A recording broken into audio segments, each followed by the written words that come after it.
Warning, there's going to be a whole heck of a lot of math in this episode.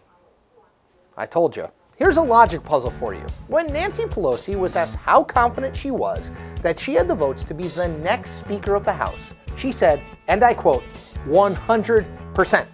Philemon Vea, a Texas Democratic congressman and one of the leaders of the anti-Pelosi movement, told CNN that he was, quote, 100% confident we can forge new leadership. Well, hold on a sec here. Check this out. Search out. Yeah, it's official.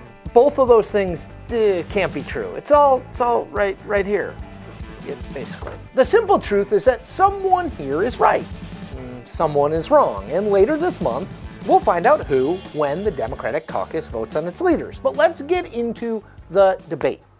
As you may have heard, Democrats retook the House majority in the 2018 midterm elections, which means that after 8 years in the political wilderness, they'll be back in charge come January 2019.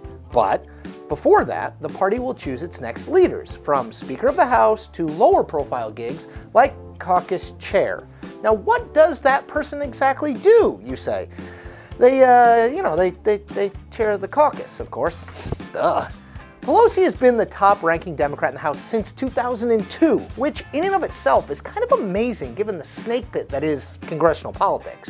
She became the first female Speaker of the House in 2007, following Democrats' takeover of the House in the 2006 election. When Democrats lost the House 4 years later, Pelosi was gone from the speakership. But for the next 8 years, she held on to her job as House Minority Leader. Now, she did so despite increasingly vocal and public opposition to her leadership.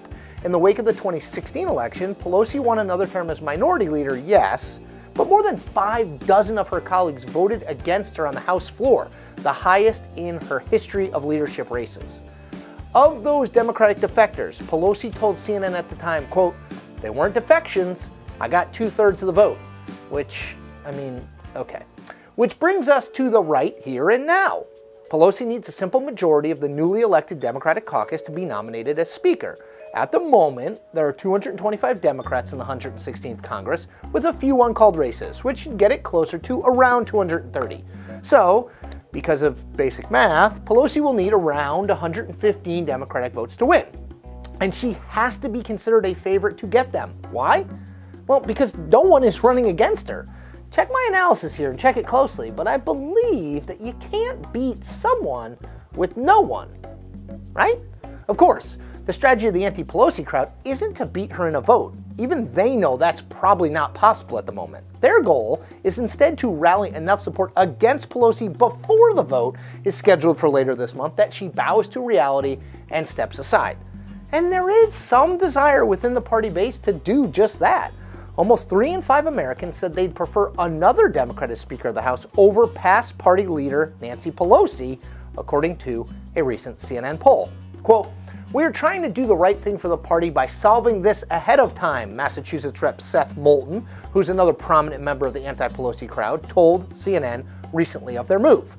Which, honestly, I'll believe it when I see it. There's a reason Pelosi has held on to the top job among House Democrats for almost 2 straight decades.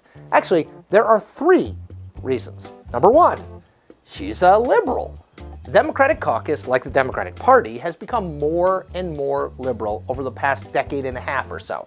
That ideological repositioning has helped Pelosi tighten her grip on the Democratic caucus. Number 2, she gets that the job is ultimately about serving her colleagues. Pelosi has always understood that doing the little things, traveling to a member's district, helping them out with a thorny staff problem, etc., is what builds true loyalty in a business where there isn't much of that commodity on display.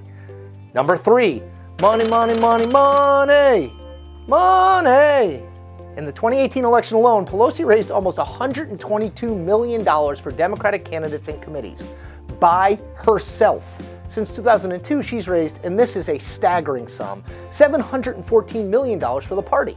There's just no one else in the ranks of House Democrats who comes anywhere close to that sort of eye-popping campaign cash collection. Now, the election of Donald Trump in 2016 proves, at least to me, that in the words of the renowned philosopher Kevin Garnett, anything is possible. Until Pelosi is holding the speaker's gavel then, the chance exists that the Democratic opposition to her can succeed.